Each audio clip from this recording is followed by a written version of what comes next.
السلام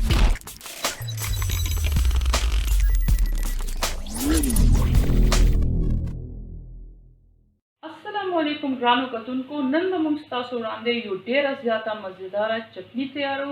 دا چټني خوږه او ترسکون دواړې ذایقې لري او دا چټني موږ چاټ باندې استعمالولی شو او دې نه علاوه پکوړو سموسو سره استعمالولی شو، خو خاص طور سره دا چټني موږ د هیبلو دپاره تیارو.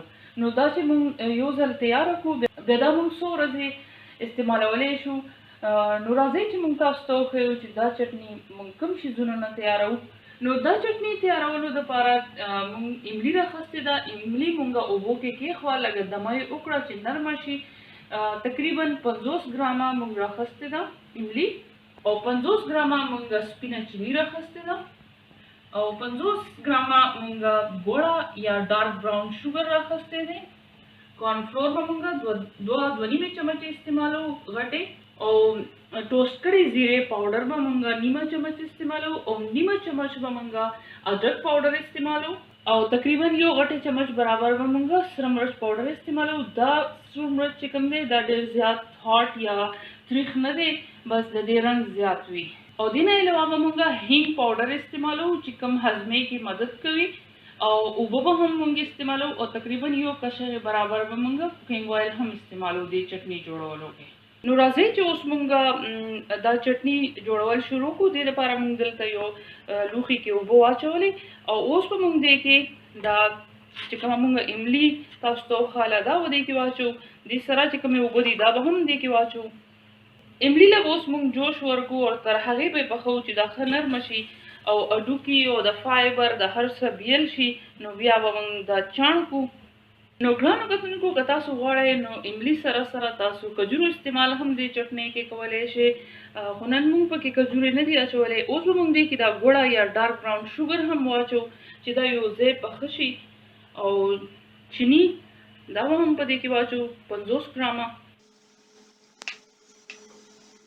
نو ګرانو کتونکو څنګه چې تاسو ته پته ده چې زموږ چټني سویټ اینډ ساور ده، یعنی خوږه او ترسکون چټني به موږ تیارو کومه چې د هیبلو سره سرو کېږي.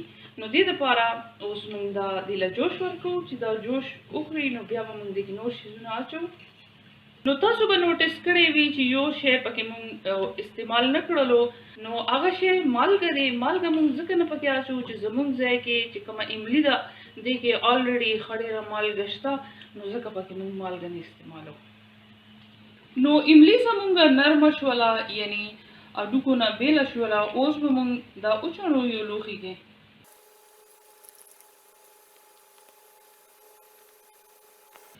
نو املي موږ چاڼ کړه دلته. اوس به دا موږ دا چټني زموږ تیاره نه ده.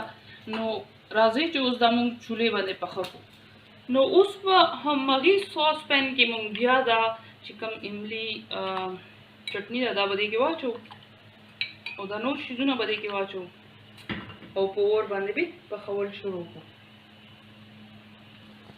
نو اوس به موږ دې کې زیرې پاوډر او وچکړي ادرک پاوډر هم واچو. ورسره به موږ دې کې سره مرچ پاوډر واچو. دې سره به زموږ چټني ذایقه هم ښکلی شي او د دې رنګ به هم ډېر زیات ښکلی شي. او هینګ پاوډر به هم دې کې واچو. دا به لږ موږ مکس کړو او دا کارنفلور پاوډر به موږ لږ اوبو کې داسې مکس کړو، بیا به دې کې واچو. نو کارنفلور موږ داسې اوبو کې مکس کړل. اوس به یې موږ په دې چټني کې اچو چې چټني زموږ لږه ټینګه شي او یو سموت ښکلی د دې ټیکسچر جوړ شي.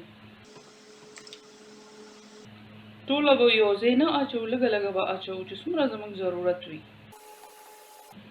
چټني رنګ وګورئ څومره ښکلی دی. نو موږ دې کې ټول کارنفلور چې کوم و هغه مو واچولو. بس چټني زموږ تیاره ده. دا به اوس موږ یو لوښي ته واچو. نو زموږ څومره مزیداره او ښکلی رنګ والا چټني تیاره ده. راځئ چې دا موږ یو لوښي کې واچو. نو چې کله دا چټني یخه شي نو بیا دا موږ استعمالولی شو. نو زه هیله لرم چې ستاسو به زموږ نننۍ د املی تسکون او خوږه دا چټني یقینا خوښه شوې وي. نو بیا که ستاسو خوښه شوې وي نو بیا دې له یو لایک ورکړئ، زموږ چینل سبسکرایب کړئ او خپل ملګرو سره هم شیر کړئ. ویډیو کتلو لپاره ستاسو ډیره مننه. خپل ډیر زیات خیال ساتئ. یو ښه ورځ درته غواړم. السلام علیکم.